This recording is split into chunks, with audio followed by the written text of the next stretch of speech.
The Calling Out the Shots podcast is dedicated to compassionately looking for the truth in a world full of division and lies. Humanity has not been allowed to speak freely for so long, and so in efforts to begin the conversation, I, Dr. Ishwaran Kahilithas, will be speaking to the many who have been impacted over the last few years in order to bring back the art of listening so we can all begin to hear as one. Today's guest is HK Belvedere, an author and the person behind the Twitter account at HK Belvedere, an interesting account that delves deep into spirituality and shines a light on the dark entities that control global narratives. In previous times, HK's views may have seemed unrealistic and may have landed him the label conspiracy theorist, but with what has been going on over the last 3 years, and with his theories unfortunately turning into reality, it has never been more important to have an open mind and listen to ideas that we once may have considered fringe. We speak about everything from the meaning of God to the process of waking up.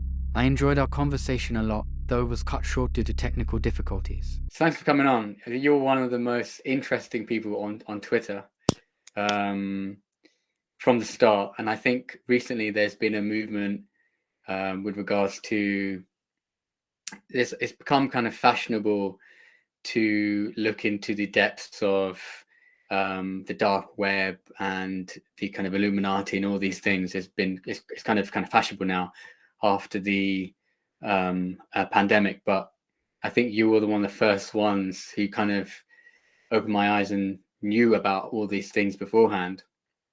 So it was, I wanted to kind of just speak to you really, and just have a conversation about anything really. This podcast is about mainly focused around the pandemic, and I think everyone's lives have been rocked and shaped in the last kind of 3 years and longer if you're counting the actual planning of the whole thing. But so I want to say that, yeah, it's super interesting, and also you're one of the first people to actually support me on Twitter. So I mean, thank you very much for doing that. I just wanted to say, for people who don't know you, I don't know if you can kind of summarize who you are or what your kind of Twitter is about. Okay, well, I think what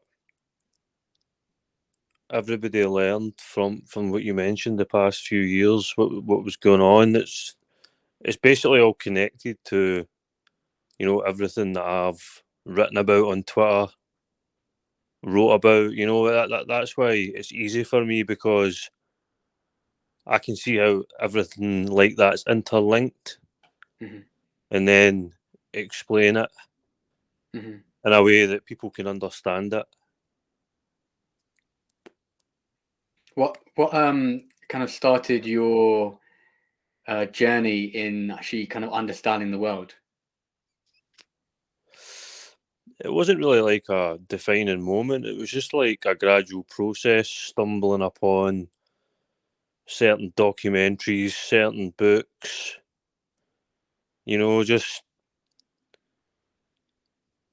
just connecting the dots, just bit by bit over the years. It started in early 2009.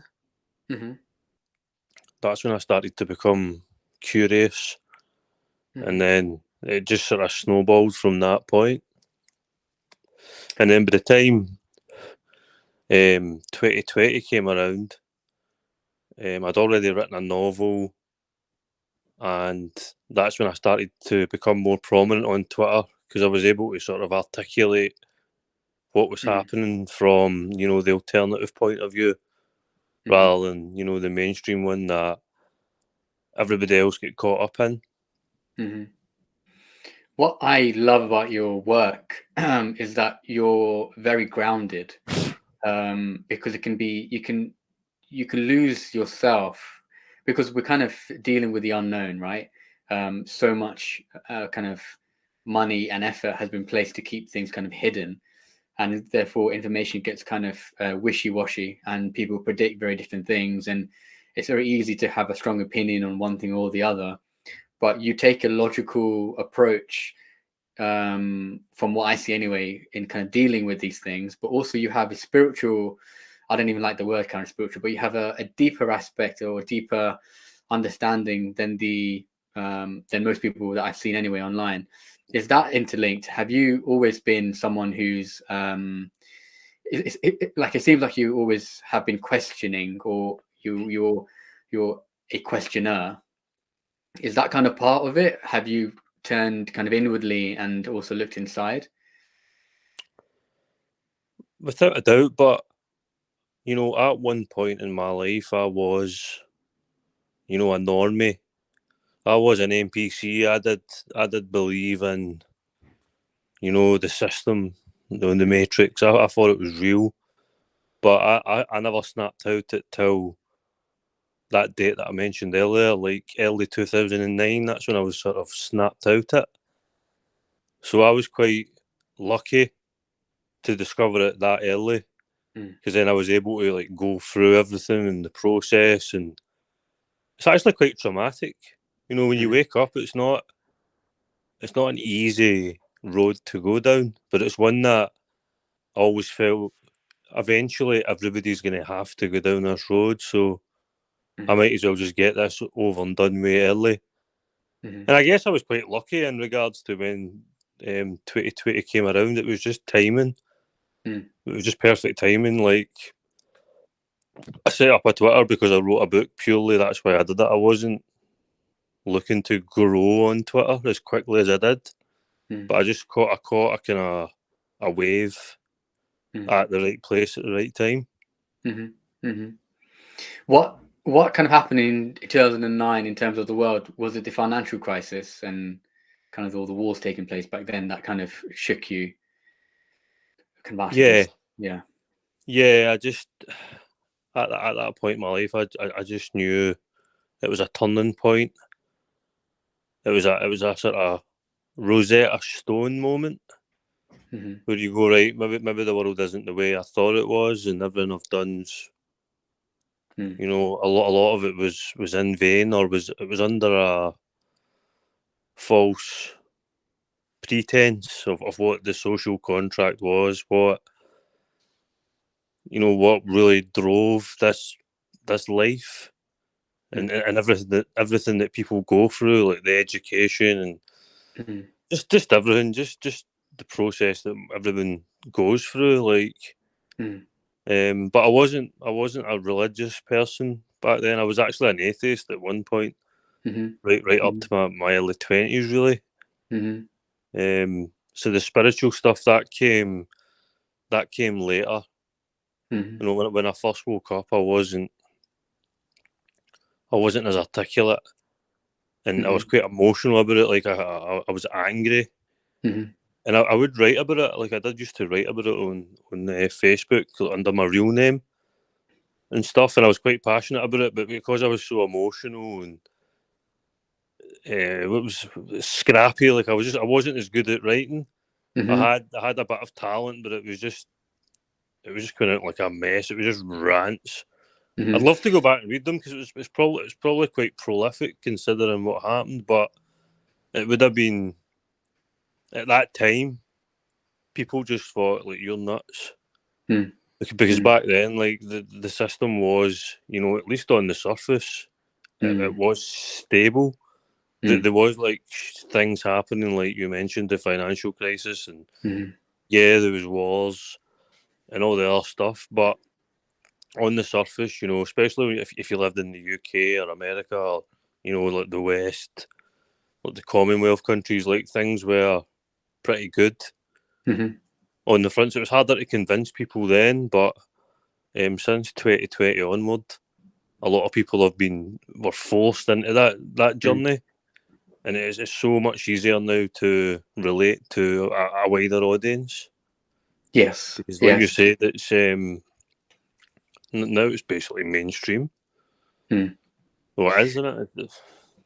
I think it's mainstream, but okay, so there's a few points. I think I've been talking to people who've been kind of injured after the shots, and not only do they have to deal with the injury, but they also have to deal with this transition, which is sometimes you can see it's more painful because everyone you trusted, you cannot trust anymore. Like every conditioning, every propaganda that you didn't even know it was a form of conditioning or propaganda, whether directly or kind of indirectly, all in the last kind of 3 years, especially if you've been injured or known someone who has all been shattered.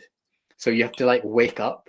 You have to wake up to like a new world, a new you, and then have to deal with that and your own kind of physical health. And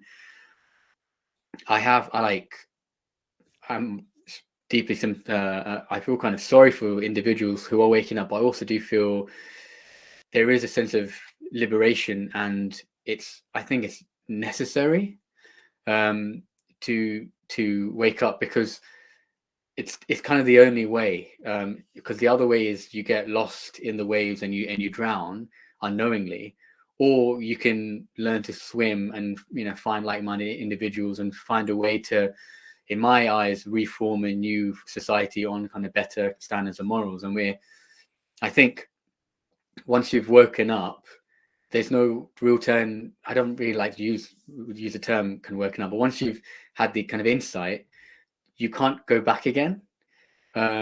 So I think, to have had that really early on, I think you must have been someone who's always been kind of observant, even in a small way maybe, and always look for or maybe always question things, and that's helped you, and obviously helped your kind of Twitter account. But your messaging and the way you can articulate yourself on Twitter is amazing. I always go, wow, like how can he put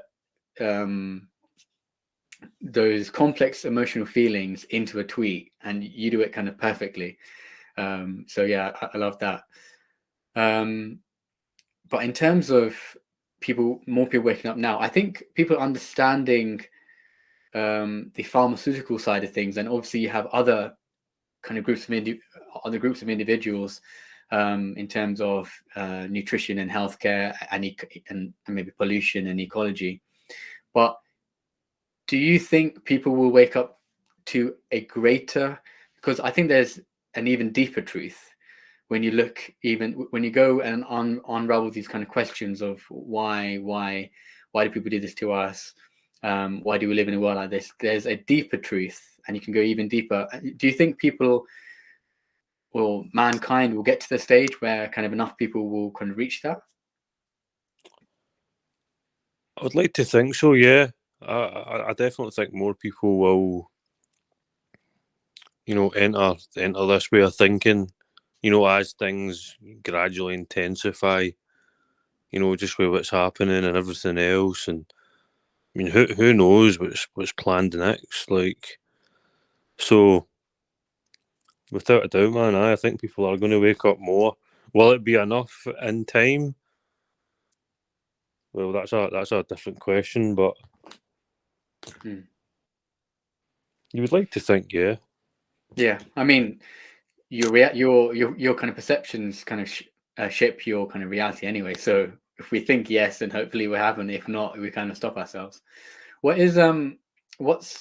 you said you didn't believe in God when you were younger, and now obviously you're more spiritual. What are your kind of views on God and that that whole thing? There definitely is a designer of this reality, this universe, these universes. So yeah, I do believe in God. In my own sense, I'm not fully subscribed to any of the established religions. So yeah, I don't know what that makes me. That makes me just a believer, I suppose. But I think all religions in certain elements are satanic. Not in whole, but the more brutal aspects of them. So for me, yeah, there definitely is a God, but what that looks like, I really don't know. I've probably had little glimpses of it in my life. I think I'm just blessed to be able to tune into that frequency, but I don't think if you ever felt that power in its entirety, I don't think you would be able to come back to this state of being. I think it'd be too overwhelming. So I don't truly believe you'll find that out until you die. I mean, I was the same as you. I was an atheist, but even though I think there was always like a deep question, because I was, always kind of questioning. And then, like you, I don't subscribe to any kind of organized religion, because I think you can't kind of organize the infinite, because once you do that, then you stop yourself from fully understanding what's actually going on. And also, I think different religions maybe fragment this massive thing, and they're all talking about the same thing but in different ways, maybe. But I think it might be important for me anyway to have become an atheist first, and then have no idea and no concept of the thing or God, and then have found something that some people might call God. And I think that might have been important, because if I was someone who was religious with no understanding or no deeper understanding, I would just have taken the word and not the actual meaning. Because as maybe you will say kind of otherwise, you can't put down the feeling of those kind of instances where you think you might have felt that. There's no words that can describe it. Well, other than absolute completion, bliss, harmony, just pure energy. Other than that, it's hard. Yeah, it's hard to put it into a coherent sentence. But yeah, I got a little glimmer into that feeling, but I would take to try and second guess it. It's not a force that you want to fuck about with. No. Like, I don't know what that even means. Does that mean there is a hell, as in a lower realm, dimension? Quite possibly. And I don't want to be down there, so... What you have a tweet that says Satanism is like the most kind of practiced. I'm really kind of butchering your main kind of tweet here, but what do you think the core reason behind the last couple of years and even more? Is it because a lot of people, when they come out, they think it's the money. They think the pharmaceutical kind of industries want money, and that's why all of this things have kind of happened. But I think obviously it's a lot more deeper than just money. Because if it was just money, they could have done something else, not harmed children, and not wanted people, not the devastation that's happening now. And then if it's not money, because money can be printed as well, you think about maybe power, right? So people obviously use money as leverage for power. But then even power, I think, to a certain extent, there's even more. I mean, do you think there's kind of genuine kind of evil in the world, more than just wanting money and power? Oh yeah, without a doubt, yeah. It's not as simple as money and power. The core drive behind it, from what I've read and what I've seen, it's not human. You could call it satanic.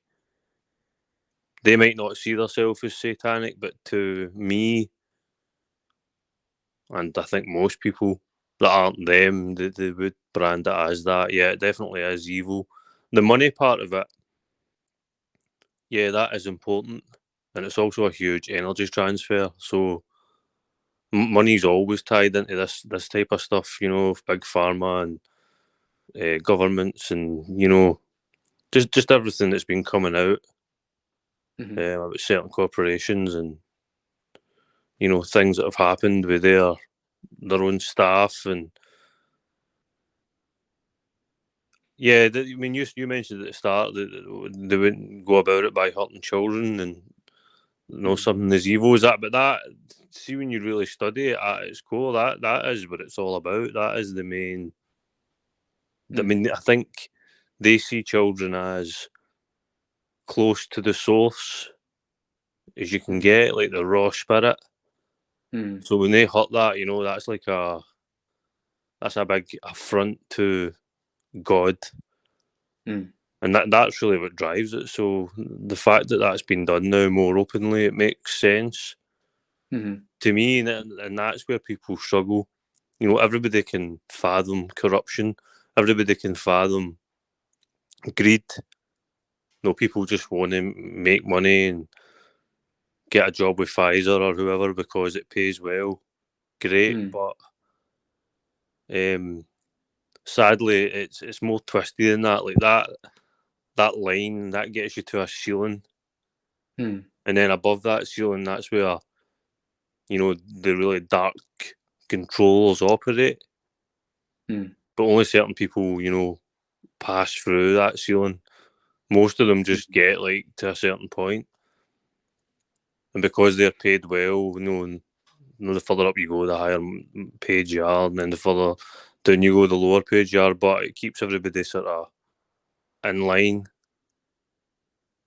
to fulfil the will of what lies beyond that ceiling.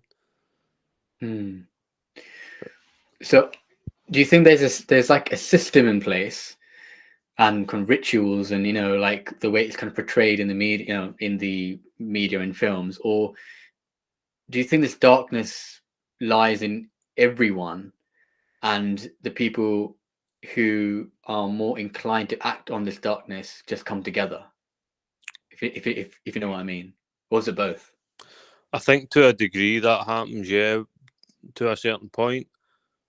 But I honestly think once you go past that ceiling again, I don't think they're like us. It's a totally diametrical opposite worldview. Mm. Like it is pure evil. It is they won't care about how many folk die or get injured or anything, or that won't even register. It Mm. won't be. To them, it's funny, that they enjoy it.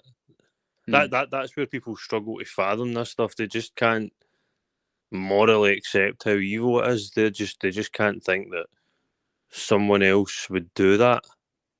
Mm. It's really Yeah. just a projection of their own innocence Mm. onto everyone, and it applies Yeah. to most people, but not Mm. the guys that we're referring to. Mm. And in fact, they actually they use that. I can see they use our kind of innocence and our goodwill for their gain. I mean, yesterday I was thinking about how I went to the recent protest in London, and there was a mother on stage mourning her lost son who died after the vaccine, after the shot. And I was just thinking, we've let society come to a point where there's mothers kind of begging for justice outside the BBC because they lost their son, and the BBC didn't play this, and it's becoming normalized, which is I mean, hopefully it does become normalized to an extent where we just carry on, nothing happens. I think there will be a point where society can't take it anymore. I mean, I hope anyway, and we seek justice. But it feels like this degeneration of society, whether it's injuries and death or ungodly behaviors, just this confusion in ourselves and the world, um, health and mental health, everything just seems off kilter, and it's becoming, in my eyes, worse. I mean, do you think I mean, in my opinion, we're at a tipping point, and there's a path now, whether whether one can take a path of ignorance and just accept this as normal and and continue this life as a normality, or woken up, or seen what's going on and kind of fight for change. Do you think that do you think it's going to get worse, or do you think we're near like this end now where I think it's the most kind of crazy it's going to be? There's not many. I don't think there's I don't think there's a lot of scope for downward movement now.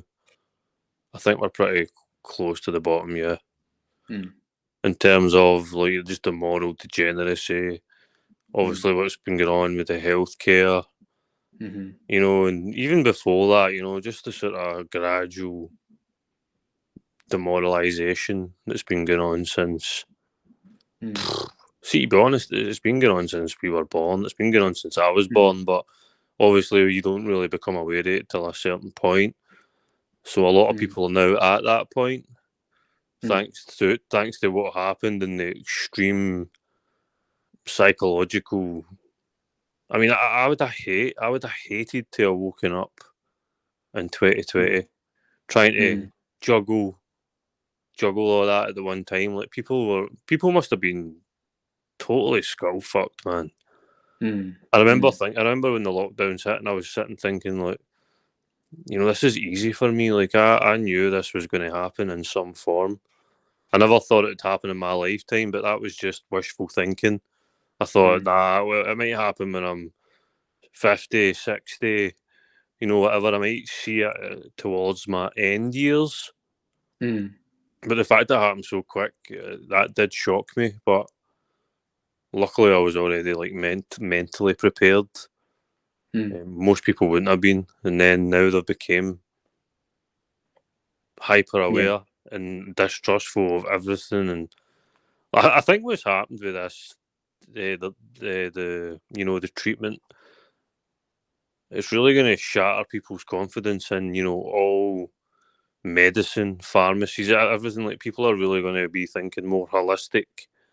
Mm. Diet, exercise. Like, see if people just knew, like, if you just ate once per day and walked 10 mile per day, like your health would be a lot better. Like people literally just eat constantly, snacking all the time, getting fatty liver, diabetes. Then you Mm. add in this COVID shit and long COVID and the vaccine and all the horrors that have came out of that and that are ongoing. Mm. Like this isn't over. Like, but you notice the government they stop boosters for under 50s. Does that mean you can't get this now if you're under 50? You can't get that jab. Is that right? Yes, I think that's right for the UK anyway. So out of the blue, they've just said if you're under 50, you don't need it. Yeah. After Yeah. giving it to people for 2.5 years, Mm. pretty much across the board, Mm. the damage has been done. Yeah. I think my kind of wishful side and the side I'm always going to keep is basically what happened over the last few years was just an outgrowth of what was going to happen anyway. It was the human condition because we like to push things and people in power because of the system that's in place. Because after World War II and the way the industries were formed and how kind of money has been printed, that you're going to get it's just kind of corruption over corruption on corruption. So it's never going to become a utopia randomly, right? It's just going to get worse. And so you have and then it attracts more degeneracy and more corruption in the top, and that kind of filters down into society. But obviously, like any system, especially nature, there's always going to be a tipping point, and then a pushback. And I think what's happening was always going to happen. And I always think we might be living in the worst 100 years. If someone writes a book in the next 200 years, they might look at this 100 years that we're in now as one of the worst. That doesn't have to mean your life right now has to be bad, but as a population, as a globe. But I think it might be needed for enough people to wake up. So in different realms of society, so newer structures can be formed.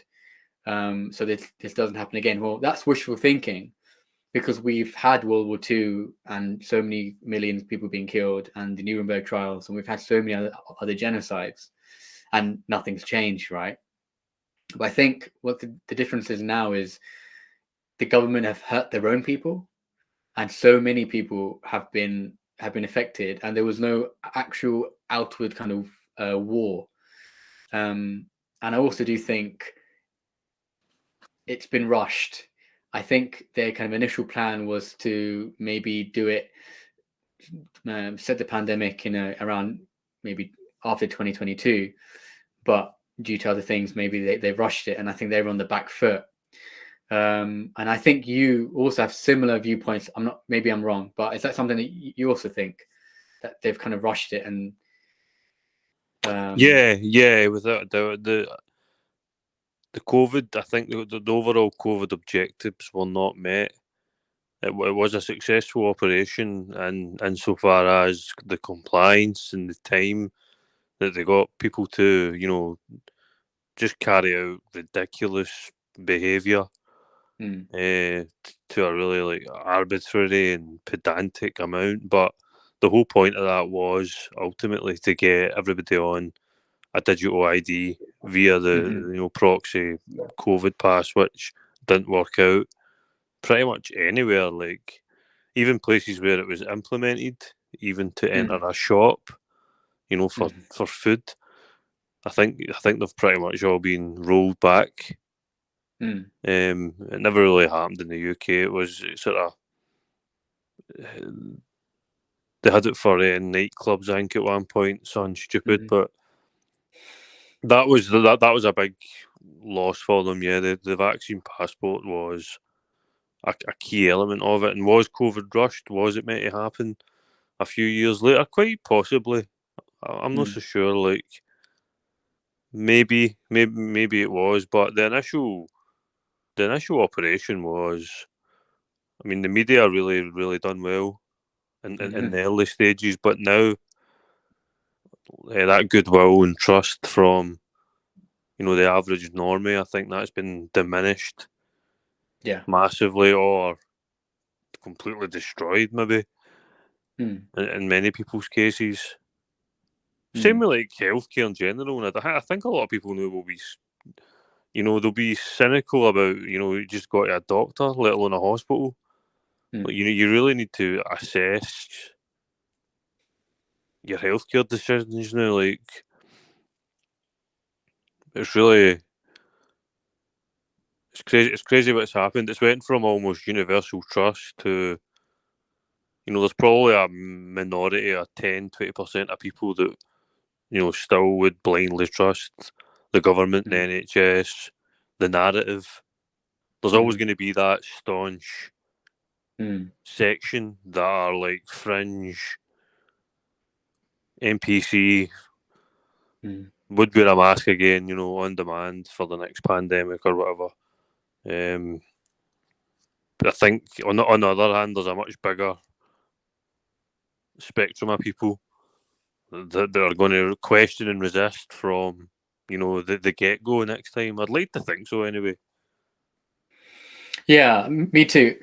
The problem I face is, like, even though some people don't believe in any of the government or healthcare, they're still fearful, so they will still put a mask on if told to. But they will still, just kind of follow the rules kind of blindly if told to. I think a lot of people during the pandemic, that's what they did, but they did it out of fear and trust. But now the trust is gone, and I still do think a good chunk of the population will still carry on the rules, even half the rules, because of fear.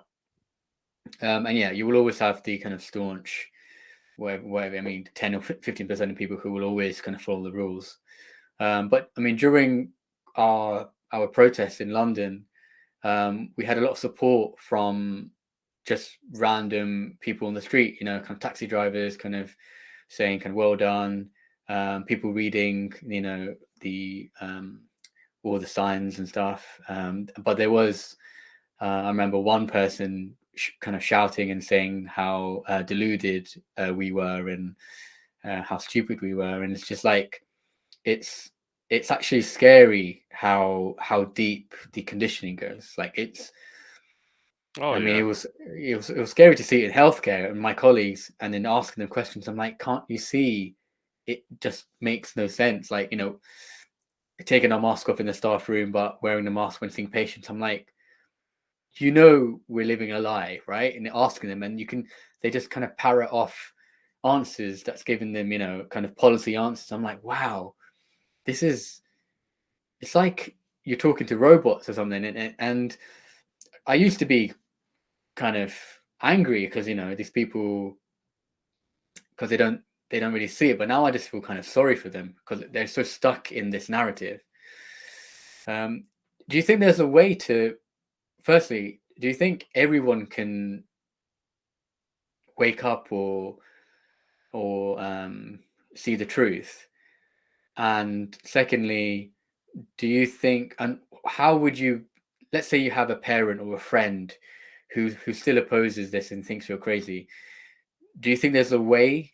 There's like, is there a kind of approach that you can use with a person like this?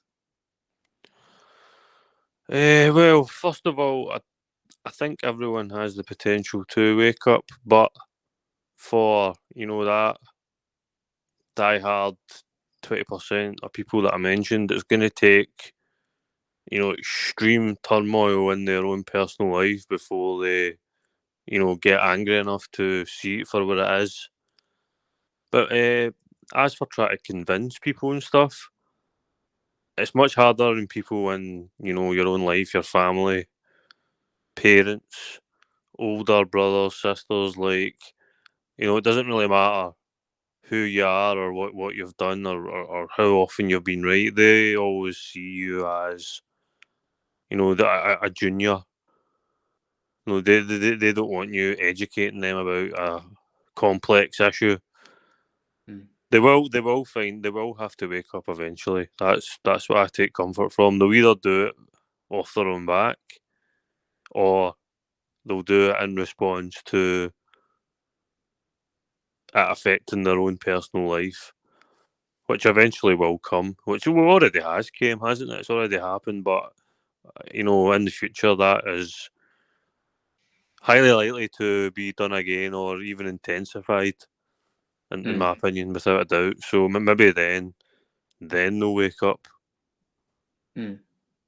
It's like I still see, like, even now, there's different forms of conditioning, right? So the people and family and friends who I warned at the start, I work frontline, and like the amount of research I've done on this is, every day for a year. Maybe, I mean, for 3 years, and then every day for a year for this book and stuff.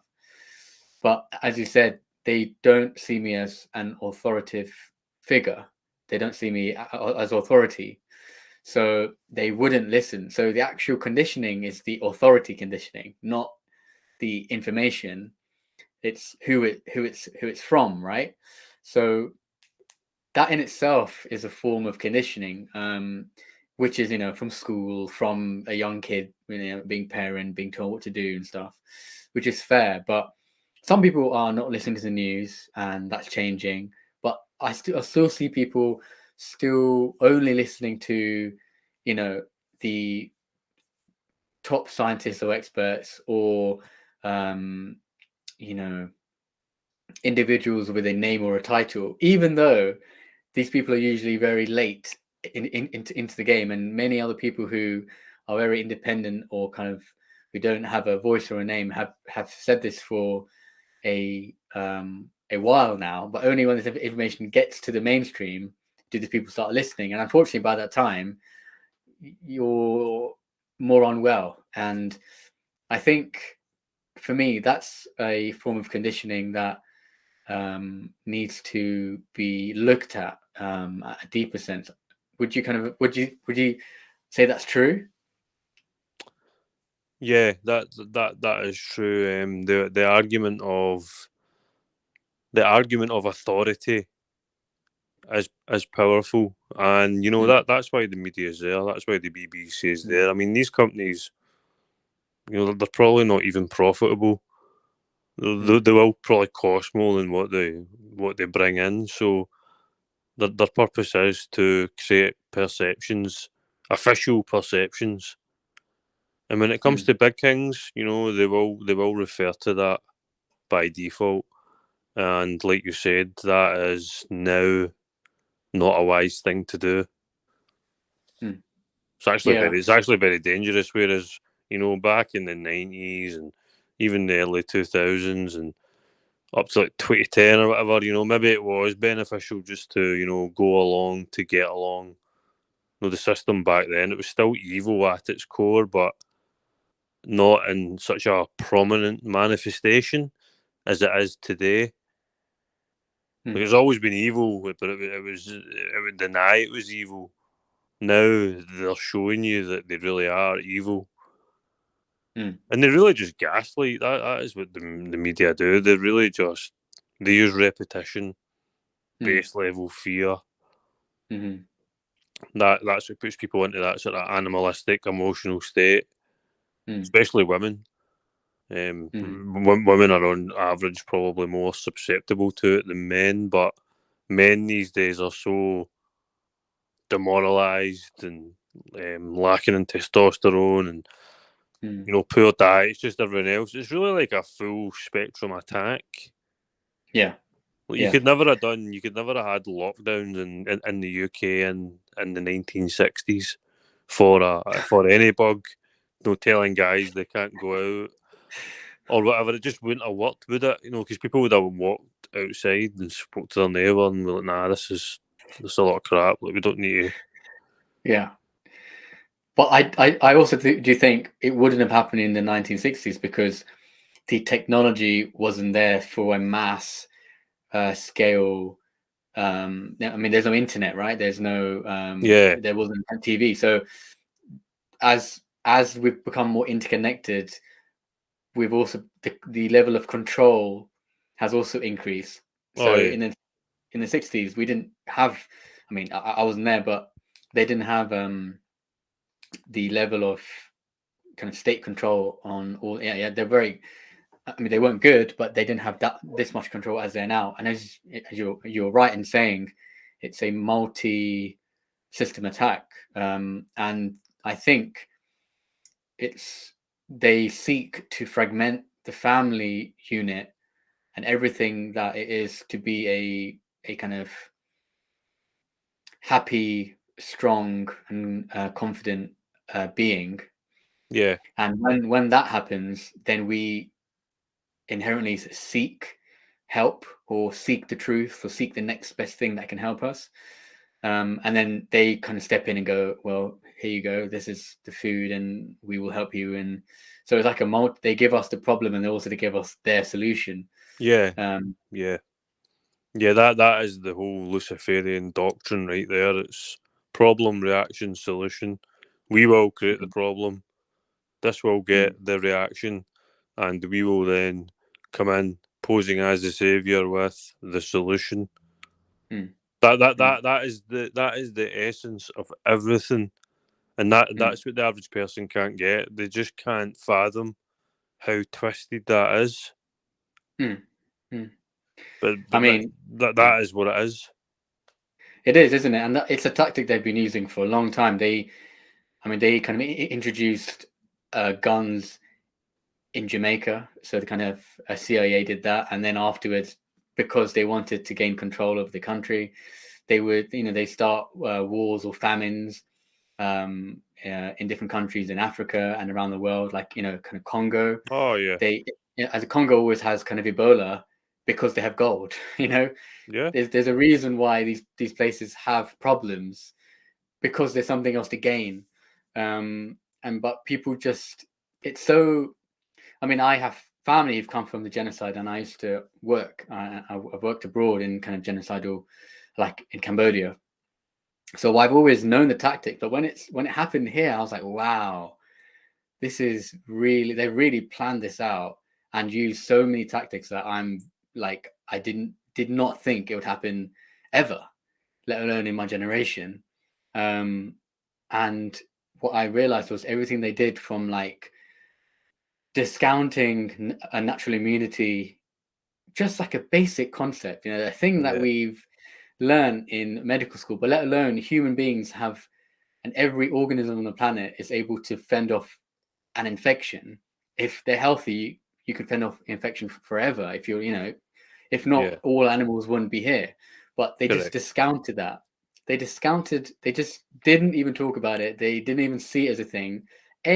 Obviously to kind of sell their product, but also B, because natural immunity is godly.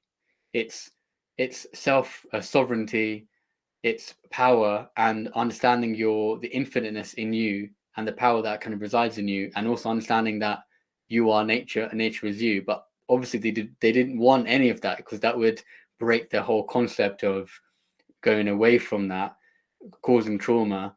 So then we'll have to look for answers. But yeah, that was when you began tweeting these things, I was like, oh my god, this is exactly the tactic. And I think on deeper reflection and meditation, they've done this with regards to everything, not just health. Oh yeah. Yep. It goes so deep. Oh, it's so obvious. It's not obvious. That is the whole. It's just a big confidence mind game. It's a trick, like you were mentioning about natural immunity. That when you catch anything, you get antibodies in the mucus behind your fucking nose and your throat.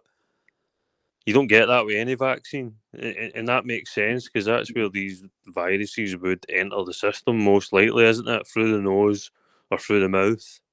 Mm-hmm. It's just basics, man. Like I had COVID in November 21 for a couple of days, and since then I have not had one sniffle, one sore throat, never fucking anything. Like I think it really. I think I got an early version of it, and it just gave me pure super immunity. But I take a lot of zinc and silver and all sorts of mad shit, so maybe that helps and all. But I would have hate to took that jab. Look, it never even crossed my mind. I knew by the marketing, the evil marketing. It was just every day on the radio, get vaccinated. Every sign, get vaccinated. That is just pure mind control, repetition. And then on top of that, you had the social pressure. That vibe. Like, oh, you had your jab yet? Oh, but nobody wanted to be the weirdo. Like, really, it was palpably demonic. Yeah. It was a communist, and it still is. It was a regime, to clap for the NHS. I worked at front line, and I told my family, we're not going to clap for the NHS, because even if the NHS isn't did the best job in the world, we pay taxes for it.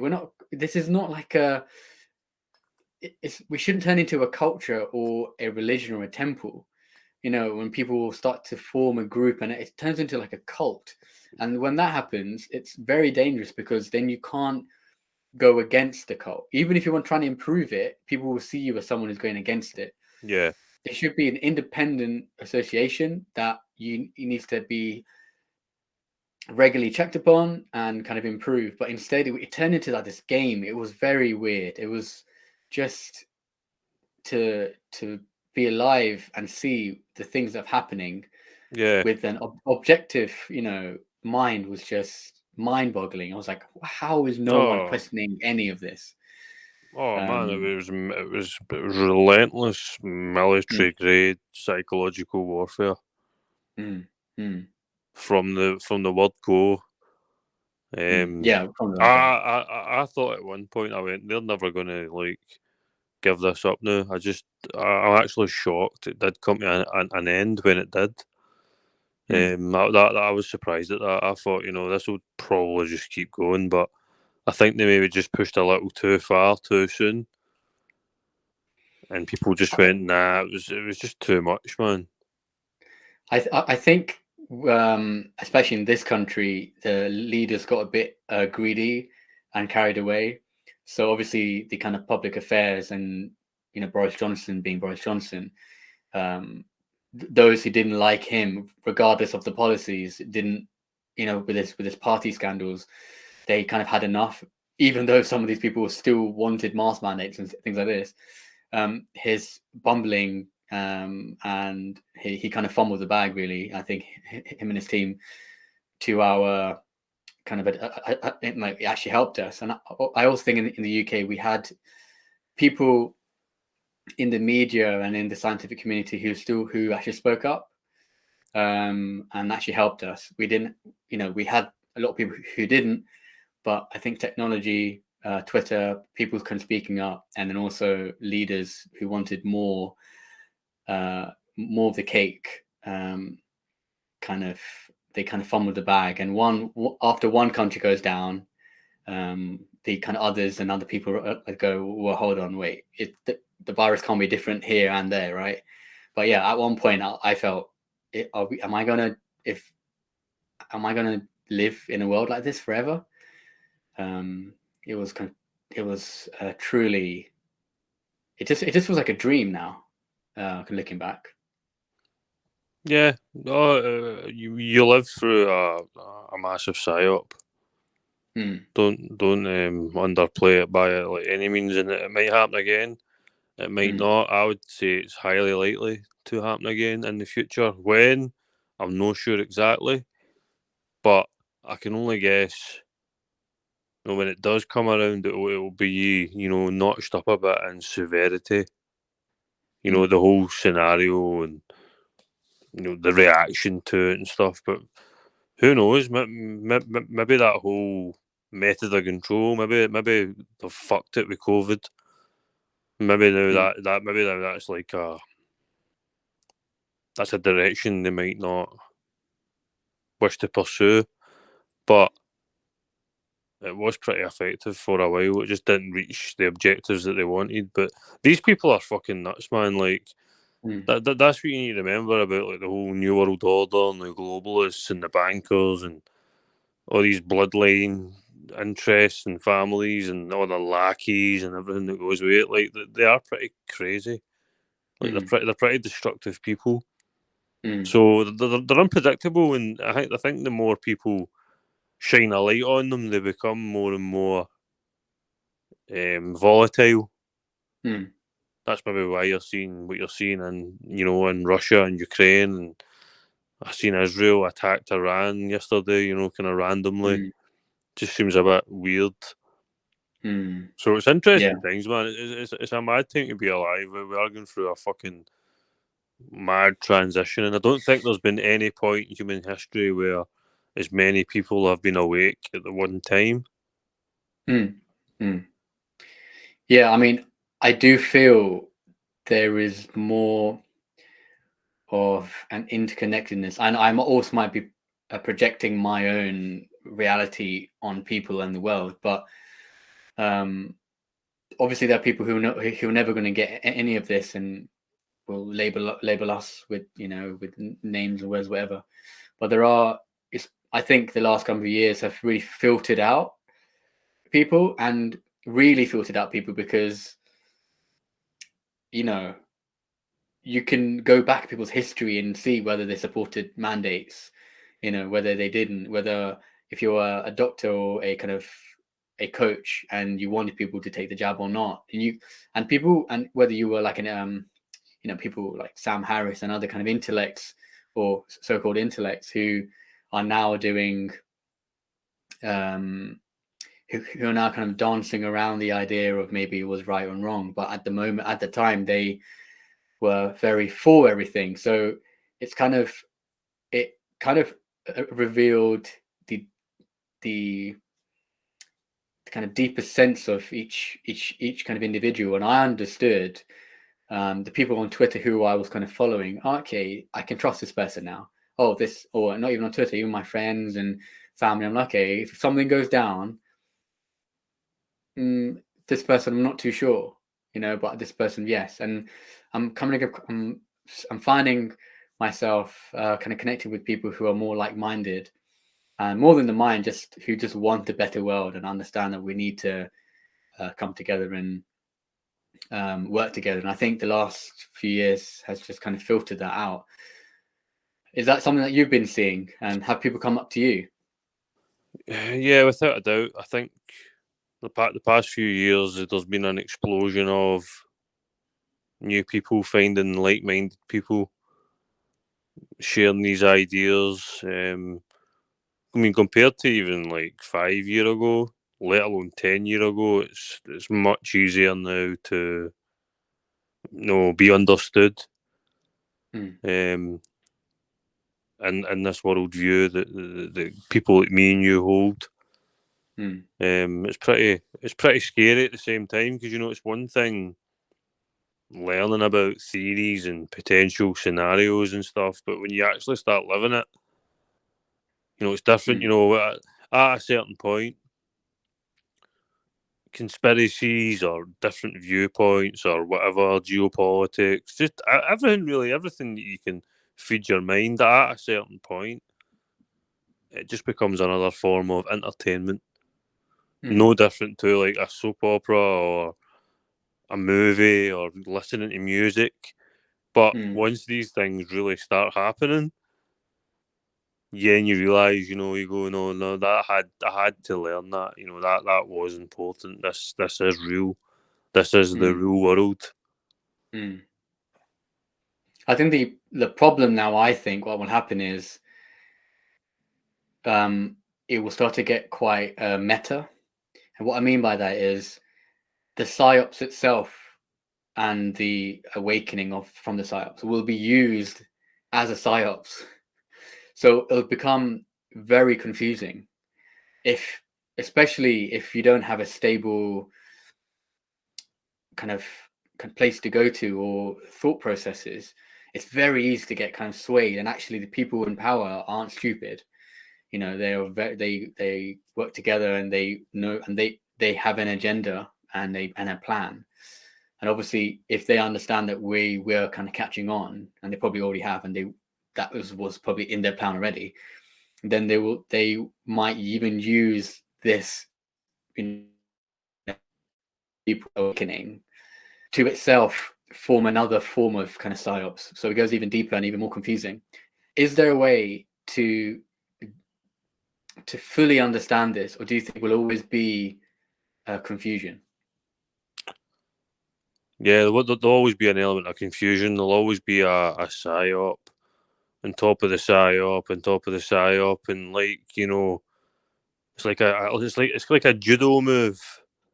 When somebody hits you in judo, then you follow through with a defense. It's all weird alchemy. Yeah, there will always be psyops now, but I think the general baseline level of awareness and recognition of a psyop and its earliest expression, that's much higher now. Mm-hmm. So it's going to become tougher to psyop people in the manner that they have been Mm-hmm. in previous years and decades. Mm. I think things will get more insane, but it'll be like a chart. Basically, you've got one side going up, but the other bit going up as well. There'll be a greater Mm. awakening with the greater intensity of events. Mm. So it's exciting times, man. It's a good time to be alive.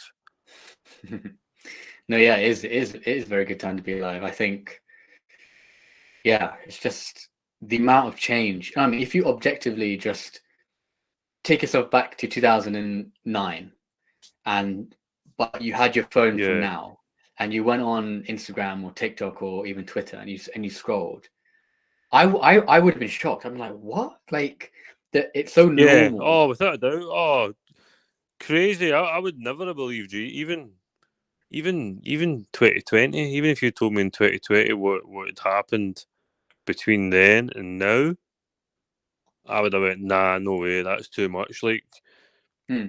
if you look through history, there's periods of hundreds of years where nothing really happens, and then there's like a mad fucking decade Hmm. where there's world wars and pandemics and all sorts of crazy shit. So we are just in like a very volatile period in history.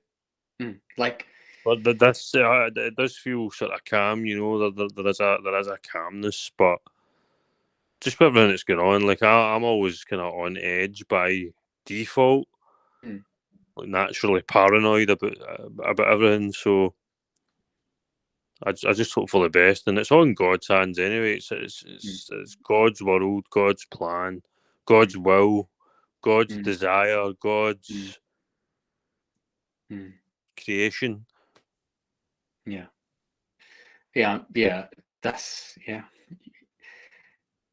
We can't. We can do everything. I mean, we should do everything we can, but at the end of the day, it is God's world.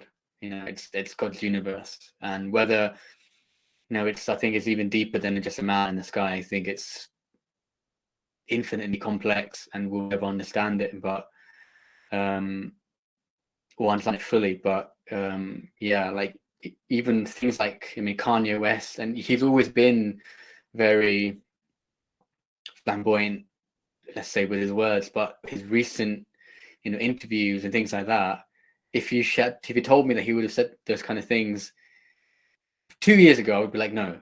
But it's just being normalized. It's just being like, wow, okay, these people, the extreme on both ends are being normalized, as you said. But I wanted to ask you, even though this is happening and the internet is becoming a lot more wild, it does seem like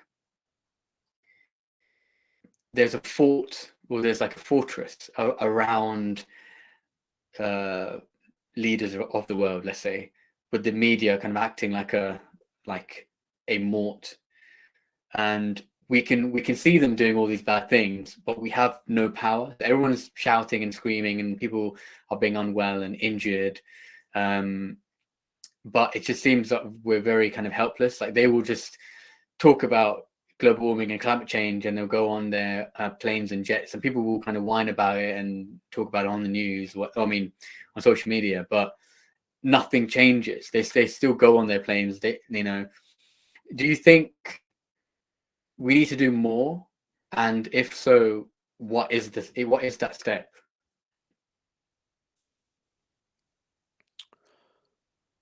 At that point, it just becomes about you being not being too humble to be a leader.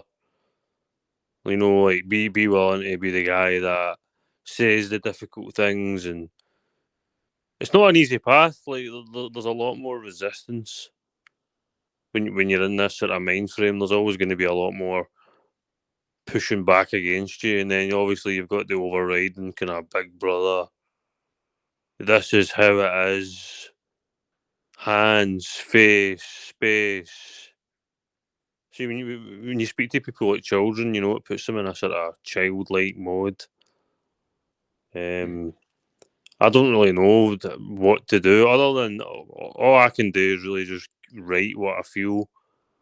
That's what I'm good at. As for how to actually defeat the system, I don't think you can defeat it. I just think you need to resist it enough until it collapses on its own. Because that's the thing about evil. Like, at a simple level, it's really calculated and it's all planned out, exact, long-term strategies, logic. But I'm starting to think, like, right at its core, it's just like a cancer. It just keeps eating and eating and eating and eating away, and eventually it will eat itself, and it will destroy itself from within. I'd like to think that's what would happen, but obviously humanity's got to, like, keep putting it under pressure like we have been. I don't think there'll be a point where we overturn evil. Like, there'll always be evil. To an extent, it'll always find a vacuum, and it'll start to grow again. But once it gets to a certain point, that's when you need to kind of like clip the wings, so it dies down again. But it will never actually disappear. There is no end point in the battle. The battle between good and evil is, in my opinion, eternal. Yeah, I mean, that's, I always ask people, like, what's the next step? Like, think like 9 steps in the future. What are your grandchildren going to be doing? Because it's very simple, easy to get lost right now and be like, oh, we have to, like, stop kind of government controlled, kind of centralized currency and vaccine passports and all that kind of thing. But there's going to be more. There's going to be more kind of evil. These people don't go like, okay, we're done now, we're going to take the rest of our time off. there's always going to be evil. Like you said, there's always going to be people who want power and who want to harm. And we always need to be, we have to resist, because if not, then the human race won't exist for very long, I think, because it's just ruining the systems. I think the world will survive, but we won't. And I personally don't even think God cares. I think it's so infinite that, you know, and we've got all the answers already, and we're just kind of playing this game, and we've always kind of been playing this game. But if we don't resist or find the truth, more of us don't find this truth, then we won't exist. I don't know when, but eventually it'll come sooner than later. Everything that we build and everything that we stand for and the whole of human existence will crumble. Yeah, but it's a shame. For me, I think evil can be resisted, but I think it needs constant.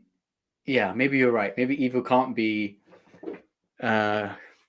fully beaten in most people, but I think once you've seen a higher light, then then the evil really goes down, and you don't see it anymore.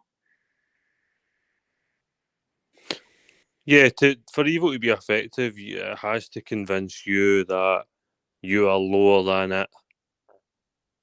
That is how this world operates. It's all really very vindictive. It's all about making people feel like they don't deserve to be good. Like, most people self-sabotage. That is the basic programming of the whole Matrix New World Order. It's about making people scared to subconsciously believe that there's a higher power than them. When there is that is what I've found is the essence of it. Life is just really a big confidence game. So the more confident you are, the more you can bend reality in your will, basically. Yeah, because you're tapping into that power source, aren't you? Because because we're talking about not kind of pretend confidence, but actual deep understanding of the infiniteness that is in you, the kind of cosmic kind of energy within each individual. That level of confidence, when you understand how powerful you are, and you see it around you when you walk in the forest, or you see different animals have that same energy, then that's the energy that they use to run their system. That's the energy that they want to run that monster. So they always want to kind of dumb you down and take that away from you, zap it away from you. Yeah. They want a dense waveform from everyone in that collective mass of density. They somehow feed from that. I don't know how it works other than that. It is just a theory, but all in all, I think that's pretty likely to be the truth. Yeah, I mean, it seems that way. Everything, even from the fluoride in our tap water, right? It's byproduct of pesticides. Is fluoride in UK tap water now? Yeah, and they're trying to increase it as well. For what I remember, it was never in Scottish water. I remember I checked years ago. It might not be in Scottish, but I don't think pretty it sure is. it's in English. That's pretty bad. That might kind of explain why the Scots are a lot more brave, and a lot more, not even brave, just a lot more truthful, a lot more close. The Scots I've been speaking to recently have been the one who've been speaking out, and they speak out for their fellow man. So it's like they're more kind of aligned with themselves, and I think the Scots just tell the truth, and it might be because you have kind of warrior blood in you, from past history. But it's very refreshing to hear and see. And it might be the fluoride. But yeah, everything. I always tell people, like, if the government really cared about your health, there would not be like a McDonald's at every corner, like in your town. That's just a simple fact. But yeah, we're just so conditioned to think that they do, and healthcare is such, this thing. Well, I was wondering, are your family and friends like you, or have you had friction with some of them in the last kind of 3 years or so? No, they're not. They're not like me. My family aren't anything like me. I'm what you would call a black sheep. Um, no, there wasn't much friction because I've always been very opinionated about things and very distrustful. So, like, they knew I wasn't going to accept what was being said, or take the treatment that was offered to said solution. I'm not quite as persuasive in real life as I am on Twitter.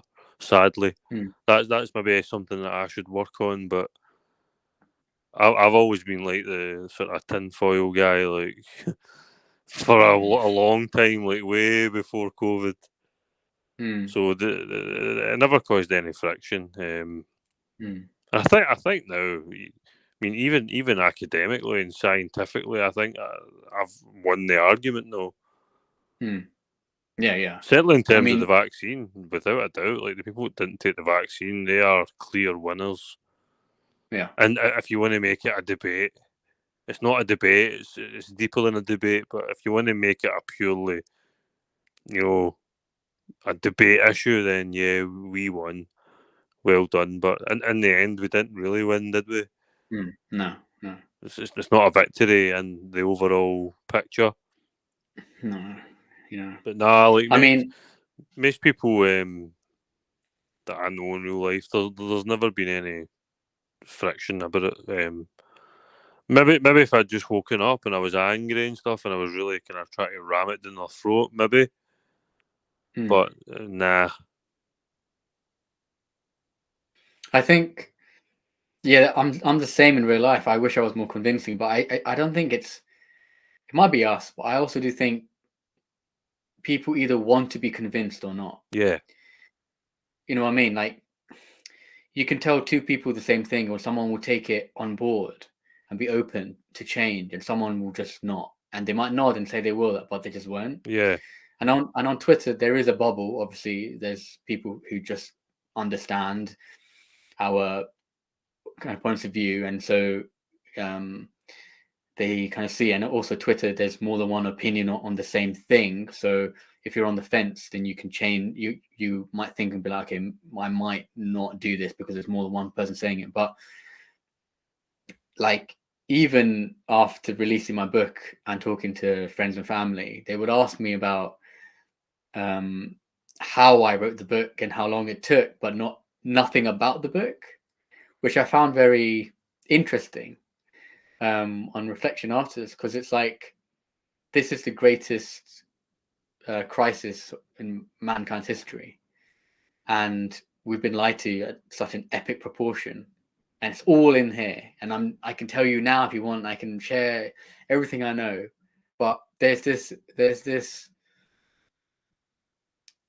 obstacle in a lot of people that just do not. They just, even now, even with the news and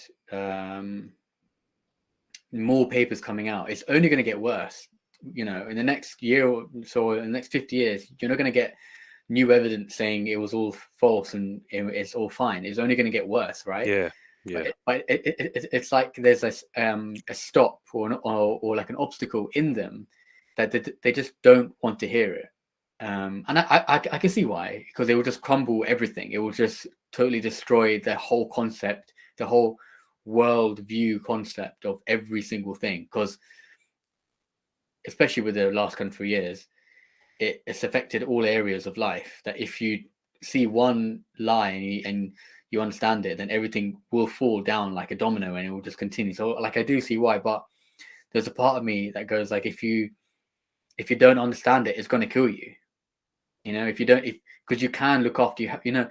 Yes, we might not be able to remove the spike, at the moment, but there's things you can do to improve your health. There's other aspects of your life that you can improve, but yeah, it's just like these people just do not want to hear it. And that's probably something you might have faced all your life then. I wouldn't say all my life, but certainly the past 10, 15 years, yeah. But now it's not a case of they don't want to hear it because it might, just affect their worldview on an emotional level. Now, now they are going to have to deal with it, maybe physically. Because, like you said, as these things are being pumped out in the body, each year goes by, immune system gets a little weaker. All it's going to take is a really bad flu or whatever, and they could be in trouble. And that's before you think about the heart effects, the spike proteins, the autoimmune issues attacking your own organs, basically. What else is there? The mitochondria storms and stuff that happens with all the DNA splicing. That happens later. So there's going to be people getting all sorts of weird syndromes, and heart issues are obviously a prominent thing already. And that's not going to go away with time. That's going to increase. Yeah, So heart issues. Yeah, big time. I mean, you can't live without a healthy heart for long. Like if you get what's it called, myocarditis? Yeah. No, they throw that around like, oh yeah, it's mild. It's not mild. It's heart tissue scarring. No, if you get that at 15, you're going to be very lucky to hit fucking 30 or 40. I mean, am I right? That's true, isn't it? I mean, if you get diagnosed with that, and you're a young guy or a young woman, you ain't going to live that long, no matter what you do. Yeah, I mean, depends on the kind of severity and whatever, but the mortality rates aren't good for bad myocarditis, especially if there's scarring. But even regardless, I mean, there's high risk of dementia, high risk of cancer, high risk of infertility, high risk of HIV-like syndrome, high risk of prion disease, and it all feeds on each other, because then you're more likely to get other infectious diseases. So if there is another pandemic, then you're more likely to become unwell. So there's this like loop, continuous loop, and a reliant on big pharma. And